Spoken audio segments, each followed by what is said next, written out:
I'm joined by my friend and friend of the show, brother Pascal Robert, from Black Agenda Report, as well as This Is Revolution podcast. And his most recent piece over there at the Black Agenda Report is Are Black People the Crash Test Dummies for Democrats? Brother, that title is stabbing me in the heart, man. Tell us about that article, because we got to catch up on a whole lot of things here. How you doing, man? I'm doing fine, brother. Good to see you. Good morning to you and your crew as well. Basically, the premise of the piece is that the Democratic Party uses the misery and suffering of Black people as a means to maintain legitimacy as seeming as the barometer of the civil rights movement party, while actually not performing in terms of policy measures for the Black community, and constantly using them as crash test dummies to either promote candidates or promote voting for them regularly without return on investment. And I start the article talking about how in 2008, you saw certain thought leaders in the Black community. For example, there was an article in the New York Times that came out around the time Obama was being elected called Is Barack Obama the End of Black Politics? And in that interview, one of Obama's pollsters, I believe his name is Cornell Belcher, is talking about how Obama is the new Black politics, and that, you know, we don't really worry about those civil rights things that we used to in the past, and that he's the embodiment of all our aspirations. And at the same time, we see in Obama's presidency, Black people lose over 35% of their wealth. We see that, you know, we have the beginning of all of the, police homicides across the country. 95% of his job growth were low-wage temp jobs. You know, the opioid epidemic hits, you know, the working class white community pretty hard. And as a result, the material benefits of his presidency end up, you know, basically bringing forth nothing in terms of benefits to large numbers of the Black community. Yet again, Black people were used as crash test dummies and told, put your hey, Pascal, nah, man, hold on, slow down, bro. You can't talk about President Obama like that on these here internets, man. We get, and you got to understand, Pascal. Not that we're going to make this conversation a referendum on Barack Obama, but we most certainly had to make it a referendum on the style of politics that have led us to today. However, bro, they got Barack Obama on the mantelpieces of every grandmama's house across the country. Man, my father-in-law got it up in his house now.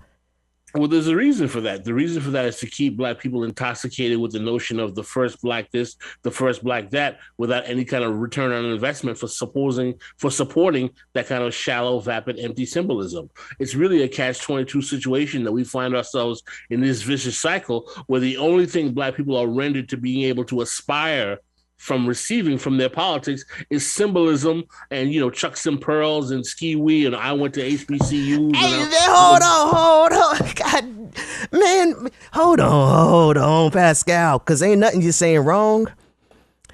But what you're saying is cutting deep, man, because now you're talking about the vice president, who's an Alpha Kappa Alpha, and so is my wife. I'm in one of these Black fraternities. I'm not. And listen. I'm just playing the foil here, right? Because at the end of the day, y'all been saying this over the Black Agenda Report since before people like me actually got woke. All right.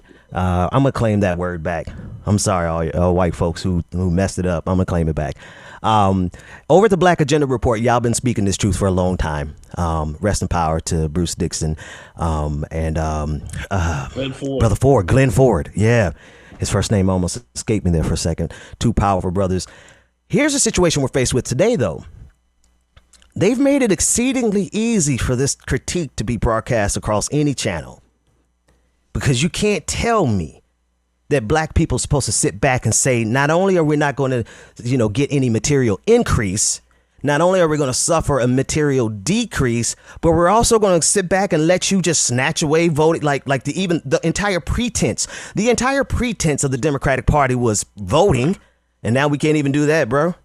I'm so glad you brought that up, Brother Dixon, because one of the things I discussed in my piece is a bit of a controversy that was going on in the chattering class circles between certain Black media figures and certain white journalists. I don't know if you're familiar with Eli Mistel, who's at the Nation. He's the Black MSNBC contributor.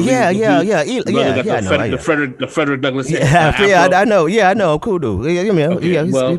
What you got on? He wrote. No, I'm not I'm not mad at him, but he wrote an article in The Nation a while back. Basically, the title of the article is "Are the Democrats are going to abandon black people again?" And what he was discussing was the rise of this particular political data analyst named David Shore.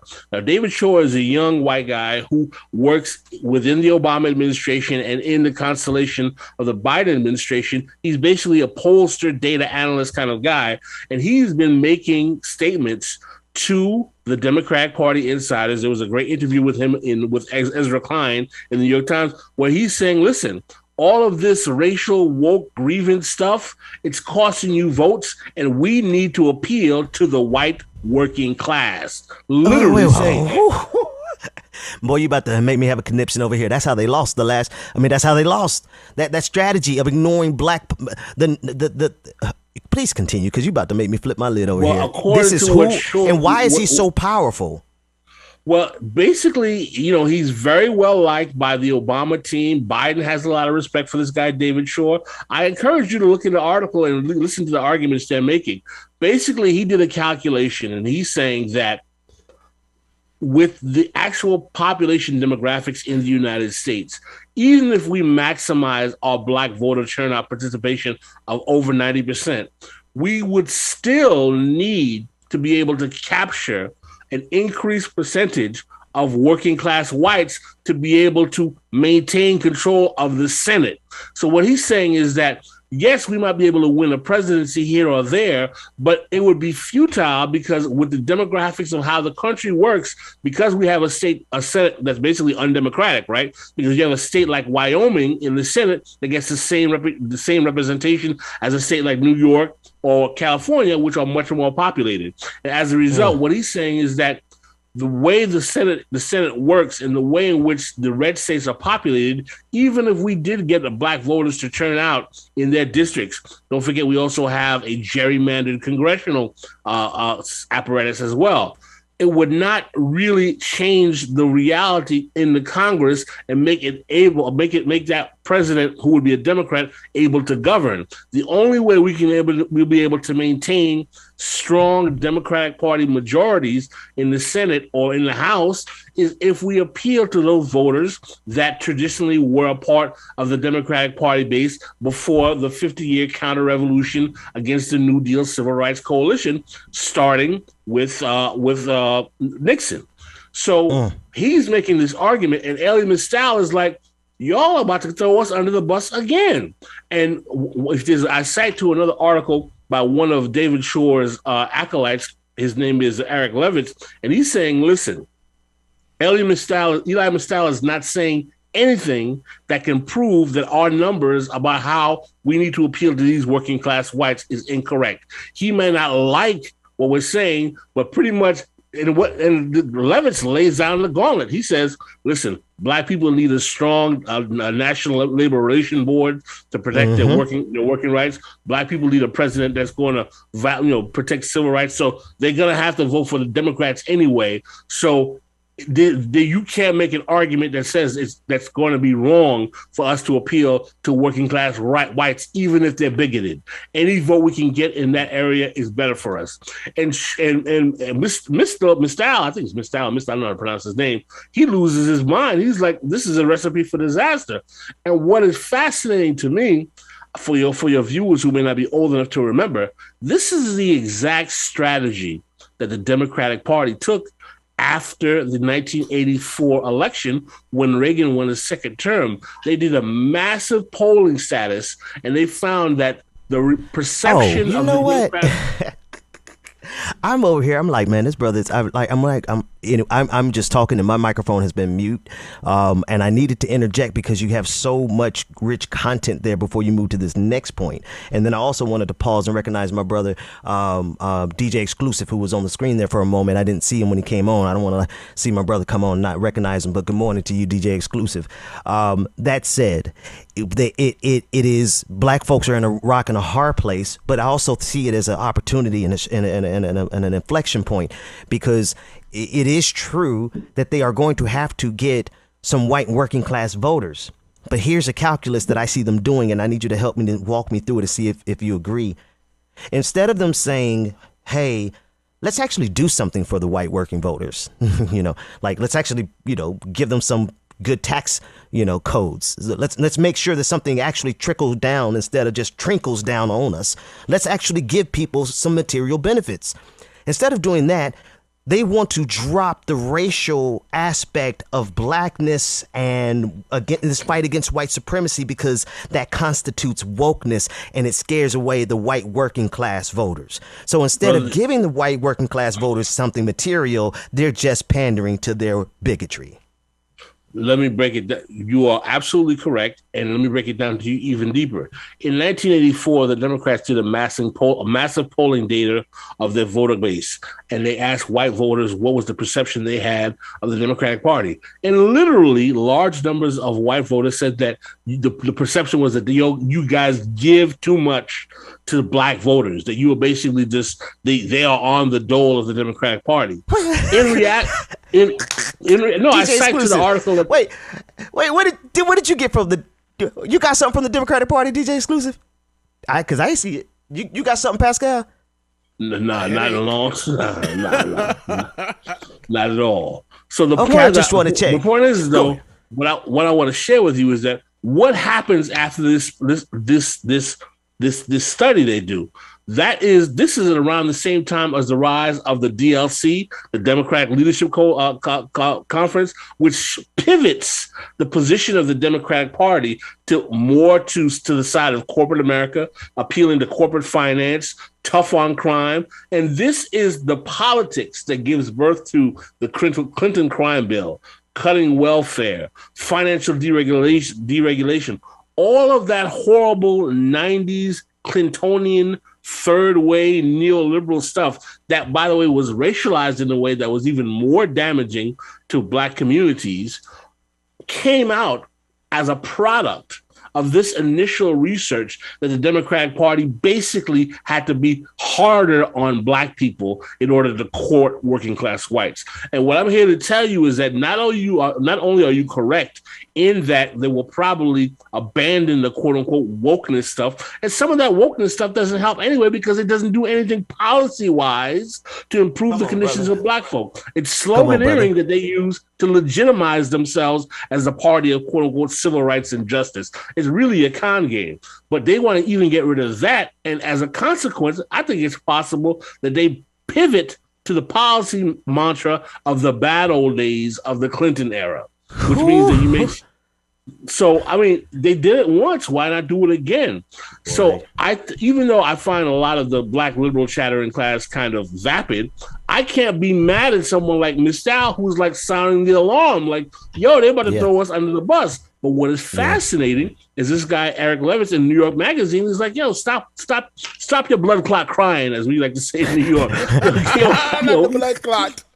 You know what I'm saying? Listen, we got to appeal to these working class whites, and there's nothing you can do about it because if we don't, we're not going to have any power, and you're not going to get anything from the Republicans. So literally what we're seeing is basically the Democratic Party is using a data expert as their kind of potential model for future messaging that might recast the Democratic Party in a way where they return to one of their worst eras in terms of the policies that they put forth, in terms of how they resulted in decimation of the black community. Pascal, I would like to put their data expert up against mine because he's wrong. And people like that, what's his name again? What's this look? David Shore, S-H-O-R. See, we got a good David on our team. This David Shore, I don't know who this David is, but he's surely wrong. Because if y'all play that game, let me tell you something.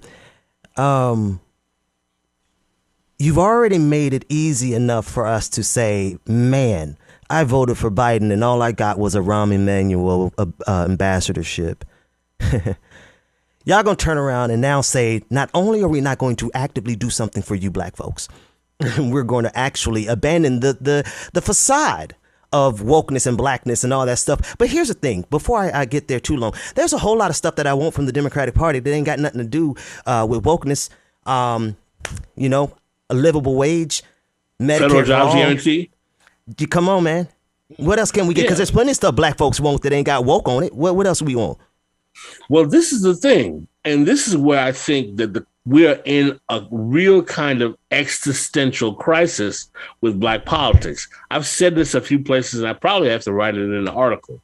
We are in a position where, from my analysis, the first time in the political history of Black America in this country, definitely since the Voting Rights Act, the fulcrum of Black politics is in the rightward conservative flank of the Democratic Party, the neoliberal corporate faction, and the majority of white progressives are to the left of Black people. That's actually unprecedented. Think about it. That's traditionally Black people are on the more radical, more progressive faction of the Democratic Party. Well, they got rid of those guys. Even in 1984, you had Jesse Jackson, who was representing the left flank. In the 70s, you had Black people, you had the New Deal Civil Rights Coalition. You even had people that were advocating socialism in the early 70s coming out of the Gary Convention. But what happens is that when the Black political class develops in 1972 at the Gary Political Convention, when they basically usurp the authority of the radicals, the activists that come out of the civil rights movement, like the SNCC activists, the Panthers, and so on and so forth, there's a shift in Black politics that occurs in 72, where now the establishment, the Congressional Black Caucus, the early Black mayors are deemed as the responsible titular leaders of Black politics.